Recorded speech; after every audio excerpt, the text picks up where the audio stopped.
What is a black hole made of? Don't answer that.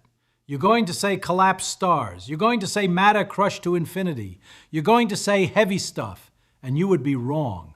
Fundamental physics has a secret that breaks the intuitive map in your head. You don't need mass to break the universe. You don't need rock or iron or dying suns. You just need this, light. Wait, that sounds impossible. Light is weightless, right? It bounces off your skin. It has no mass. It travels at the speed limit of the universe precisely because it carries no baggage. How can the lightest thing in existence create the heaviest object in existence? It's called a Kugelblitz, a black hole made of pure concentrated light. No matter, no atoms, just trapped energy curving space so hard that time stops. I'm going to show you how to build one. But be warned, the math says it's possible. The universe says it's forbidden. And if we actually succeed in making one, it might be the last thing we ever do. Let me show you. Let's start with something that feels true, but isn't. You think gravity pulls on mass. You've been taught that since grade school. Earth pulls the apple because the apple has mass. The sun pulls the earth because the earth has mass. So if I shine this laser beam past a star, it should travel in a perfectly straight line, right? After all, a photon, a particle of light, has zero mass. It weighs nothing. It's a ghost. Gravity shouldn't be able to touch it. Wrong. This is where your intuition fails. And this is where Einstein changed the game.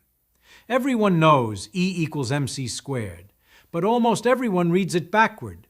You think it means mass can be turned into energy, like burning a log to get heat, or a nuclear bomb turning uranium into fire. That's not it. That is only half the story. The equal sign means they are the same thing. Mass isn't the separate category of stuff. Mass is just super-condensed energy tied up in a knot. Now here is the part nobody tells you. Gravity? Gravity is blind. Gravity doesn't have a checklist that says, okay, pull on the rocks, ignore the lasers. Gravity doesn't look for mass. Gravity looks for energy. If you have a rock, gravity pulls it. If you have a ball of heat with the same energy as that rock, gravity pulls it exactly the same amount. So if light has energy, and it does, then light has gravity.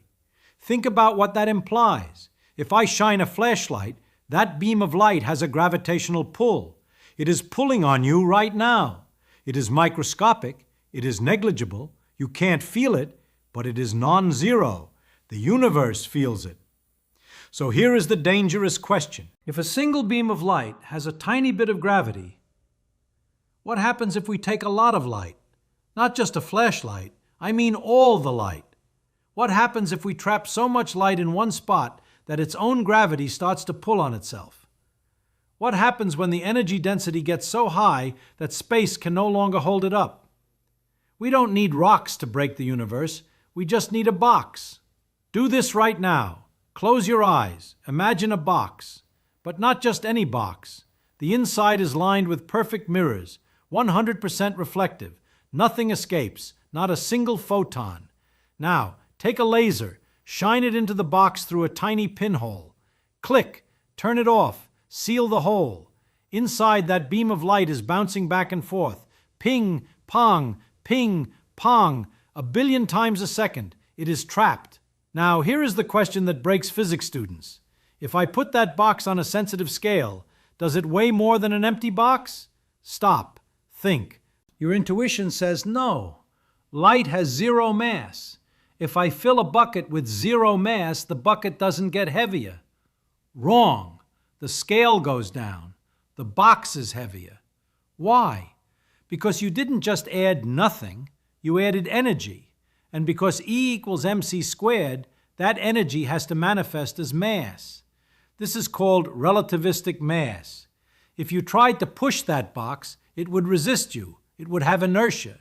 If you trapped enough light inside, say the energy of a dying star, that little box would weigh as much as Mount Everest. You wouldn't be able to lift it. It would crush the floor. It would punch a hole through the Earth's crust and sink to the core. So here is the trick. To build a black hole, we don't need lead. We don't need heavy metal.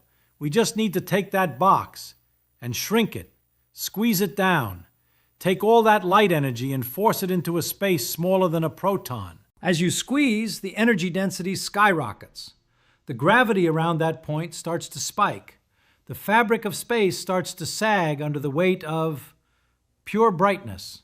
And eventually, something terrifying happens. You don't even need the box anymore. The gravity of the light becomes so intense that the light traps itself. The photons try to escape, but their own gravity pulls them back in. A self-sustaining prison of energy. That is a Kugelblitz. The word is German for ball lightning. It sounds elegant, right? Clean, pure. But nature doesn't like it when you cheat. The moment you try to squeeze light that tight, the universe fights back. And it uses a law of physics so strange, it sounds like magic. I told you nature fights back. You see, building a Kugelblitz isn't like building a sandcastle. You can't just pile up light forever. There is a limit.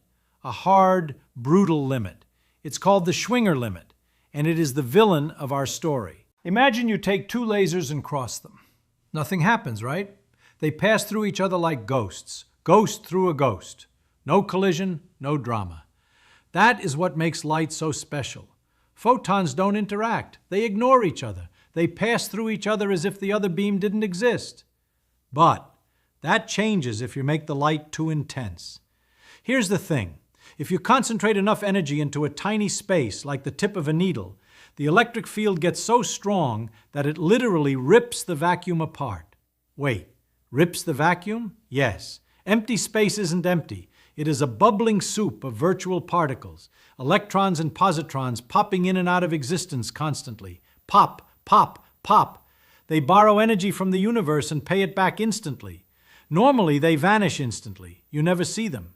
But at the Schwinger limit, about 1029 watts per square centimeter, the electric field is so strong that it grabs those virtual particles and pulls them into reality. It tears them out of the quantum foam and makes them real. It turns pure energy into matter. Poof! Your beautiful pure beam of light, gone. It wasted its energy creating a shower of electron-positron pairs. Matter, antimatter. The energy bleeds away. The Kugelblitz fails. So you try to squeeze light to make a black hole, and the universe says, "Nice try, but here is some matter instead." It dilutes your energy. It ruins the purity. This is why we haven't built one in a lab. We can't just shine a flashlight and hope for the best. We need to cheat the system. We need to be faster than the vacuum. We need to compress the energy so quickly that the universe doesn't have time to realize what we've done. The trick isn't just power, it's focus. We need to go beyond the visible spectrum. We need something sharper, harder, deadlier. We need gamma rays, the most energetic form of light in the universe. And we need a pulse so short, it makes a nanosecond look like an eternity. So how do we defeat the villain? How do we build a black hole without accidentally making a bunch of electrons? We need to be faster than light itself. Well, not exactly faster, just smarter. The trick is compression. We need to create a sphere of death. Imagine taking 1,000,000 lasers, gamma ray lasers, the nastiest, most high-energy light in the universe, and pointing them all at a single subatomic point. If you fire them all at once, you fail. But if you fire them in a precise expanding shell and then collapse that shell inward, the light travels towards the center. It gets denser and denser. At the edge of that shell, the energy is manageable. But as the sphere shrinks, the energy density skyrockets. It goes from hot to insane to physics breaking. And right before it hits the center, at the exact moment the light waves cross, the energy density spikes to infinity. Wait, did you catch that? For a fraction of a second, less than a zeptosecond, the energy density at that point is so high that gravity takes over. It doesn't matter if the Schwinger limit tries to make particles. It's too late. The trap has already snapped shut. The gravity is already there. The light itself starts to curve space so violently that it creates an event horizon made of pure photons. Think about what that means. A black hole usually has a singularity inside, a point of infinite density where matter is crushed. Here, there is no matter. There is only light, trapped in a loop, forever falling into itself. The light tries to escape, but space is bent so much that out becomes in. The photons orbit the center like planets around a sun, and then they fall. It's called a geon, a gravitational electromagnetic entity, a self-gravitating bundle of light. And once it forms, it doesn't need to be fed. It's stable, or at least it should be.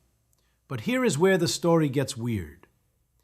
Because a Kugelblitz isn't just a black hole, it's a clean black hole. It has no history, no memory of stars or gas or dust. It is pure geometry. So what does it look like? Close your eyes again. Imagine a black hole. You picture a monster, right? A swirling, chaotic mess of gas and dust, eating stars, ripping planets apart. You picture the one from the movie Interstellar. But a Kugelblitz is different. It's clean, it's silent, it's elegant. It's not made of star guts. It's made of pure, trapped light. So if you could stand next to one, safely somehow, what would you see? At first glance, it looks like a normal black hole, just a shadow against the stars. But look closer. There is no accretion disk, no hot gas, no fiery ring, just darkness. A perfect silent sphere of absolute black. Why? Because there is no matter to glow, no friction. The only light coming from it is the light it trapped billions of years ago. But here is the creepy part. The event horizon, the point of no return, isn't a physical surface. It's not a wall. It's just a place where space curves so much that light can't escape. Inside that horizon, there is no singularity made of crushed atoms, no dense core of neutron soup. There is just light. Billions of photons trapped in an eternal loop, orbiting a point of infinite curvature. They are falling forever, but never hitting the bottom. Wait, think about the time inside that hole. Einstein tells us that gravity slows down time. Near a black hole, time crawls. Inside a black hole, time stops. So those photons, they are frozen. To them, the entire history of the universe flashes by in an instant. If you fell into a normal black hole, you would be crushed by the tidal forces of a dead star, spaghettified, ripped apart atom by atom. But if you fell into a Kugelblitz, you would be bathed in the most intense light in the universe. Not just bright, blinding. Every photon that ever fell in is still there, racing around in a circle. It would be like staring into the sun from inside the sun. But you wouldn't survive to see it, because here is the twist. That intense light, it has energy, and energy equals mass, and mass equals gravity. So even though it's just light, the gravity is real. It would still spaghettify you. But before you die, you would see the end of the universe. And then? You thought the story ended with, and then you die. Nope. Here is the part where physics gets violent. Remember how I said a Kugelblitz is pure energy? Well, nature hates pure energy. Nature loves chaos. Nature loves entropy. And black holes, they leak. It's called Hawking radiation. You've heard the name. Stephen Hawking. Smart guy. He realized that black holes aren't truly black. They emit particles, tiny, ghostly particles that steal mass from the black hole. Over time, a black hole evaporates. It shrinks. And as it shrinks, it gets hotter. A normal black hole the size of a star, it's cold. Colder than space. It takes quadrillions of years to evaporate. It's boring. But a Kugelblitz? A tiny, laboratory-made Kugelblitz? It's small. Maybe the size of a proton. Maybe the size of an atom. And the smaller the black hole, the hotter it is, the faster it leaks. It is simple geometry. The smaller the hole, the sharper the curve of space. The sharper the curve, the more violent the vacuum fluctuations. So, if we actually managed to build one in a lab, we wouldn't be staring at a cool, mysterious orb. We would be staring at a bomb. A Kugelblitz with the mass of a mountain would be hot, uncomfortably hot, like standing next to a nuclear reactor. But a Kugelblitz with the mass of a skyscraper? It would explode with the force of 1,000 hydrogen bombs, instantly. Why? Because the smaller it gets, the faster it radiates. It's a runaway process. It gets smaller, so it gets hotter, so it radiates faster, so it gets even smaller. Boom! If you make a Kugelblitz too small, it doesn't just sit there. It detonates. It releases all that trapped light energy back into the universe in a fraction of a second. This is why we don't build them on Earth. One mistake, one miscalculation, and you erase a city. You erase a continent. But what if we didn't build them on Earth? What if we built them in space and used that explosion? Okay, stop thinking about bombs. Start thinking about engines. The biggest problem with space travel? Fuel. We carry huge tanks of chemical soup. It's heavy, it's inefficient, it's dumb. It is like trying to cross the ocean in a rowboat made of lead. To reach another star, you need something better, something denser. Enter the Kugelblitz drive. This is not science fiction. This is peer-reviewed physics. Imagine a starship, but instead of a nuclear reactor or a chemical rocket, it has a tiny spinning black hole at the back, a Kugelblitz. Here is the genius part. Remember Hawking radiation? Remember how I said small black holes are hot? Well, if you make a Kugelblitz exactly the right size, say the mass of a small asteroid, it will radiate energy at a constant, predictable rate. It won't explode instantly. It will sizzle like a hot coal. That sizzling radiation, that is pure energy. Gamma rays, X-rays. So you take that radiation, you reflect it with a parabolic mirror, and you shoot it out the back. Thrust. Pure, unadulterated thrust. And because a black hole converts mass into energy with 100% efficiency, compared to nuclear fusion's pathetic 1%, you get more bang for your buck than anything else in the universe. A Kugelblitz drive could push a ship to 10% the speed of light, maybe 20%. We could reach Alpha Centauri in a human lifetime. We could become a Type 2 civilization. But there is a catch. There is always a catch. A Kugelblitz evaporates. It loses mass. It gets smaller. And remember, smaller means hotter. Eventually, your engine gets too hot to handle. It turns into a bomb. So you have to feed it. You have to constantly shoot lasers into it to keep it heavy, to keep it stable. It's like keeping a fire burning. Stop feeding it and it dies or explodes. But if you can master that balance, if you can tame the beast, you have the ultimate engine, the holy grail of propulsion. And some scientists think maybe someone else already has. Maybe those weird gamma ray bursts we see in deep space aren't dying stars. Maybe they are alien starships revving their engines. Maybe the universe is full of traffic, and we just mistake the headlights for explosions. Wait, stop looking at the spaceship. Look at yourself. Look at your hand. Flex your fingers.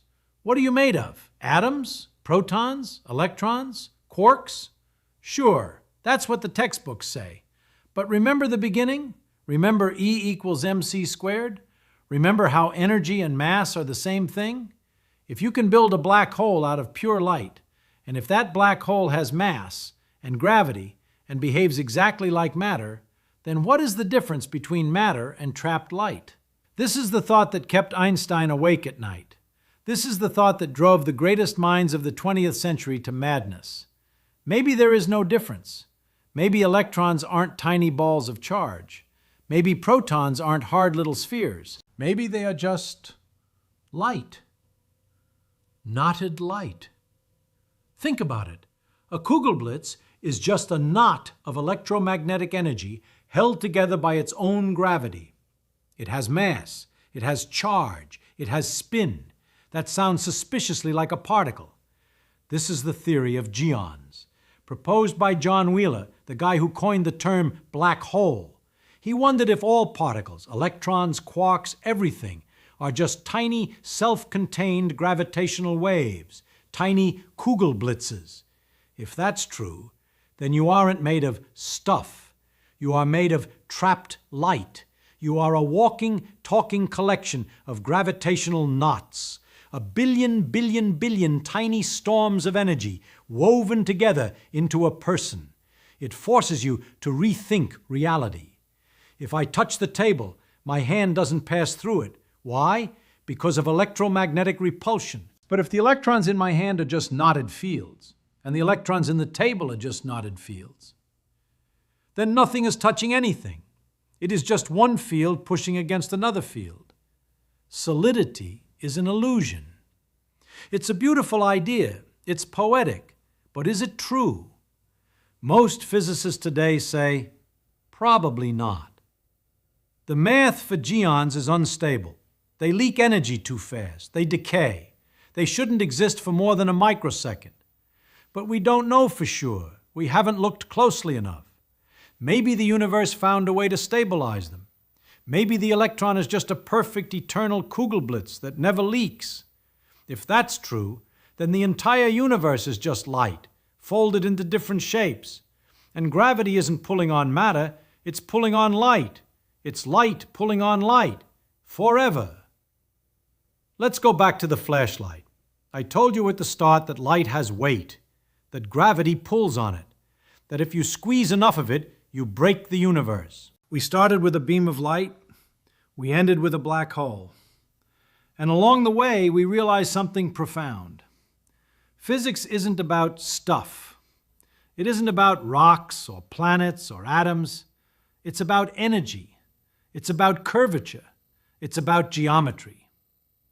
A Kugelblitz forces us to look at the universe and ask, is anything actually solid? If you can build a black hole out of pure light, then matter is just a temporary state of energy, a knot in the field, a wrinkle in the sheet. Maybe one day we will build a Kugelblitz. Maybe we will use it to power a starship. Maybe we will use it to study the quantum gravity at the heart of reality. Or maybe we will realize that nature beat us to it. Maybe the dark matter holding our galaxy together is just ancient light. Primordial Kugelblitzes formed in the first seconds of the Big Bang, still floating out there, invisible and heavy. We don't know, and that is the best part. Because if we knew everything, the universe would be boring.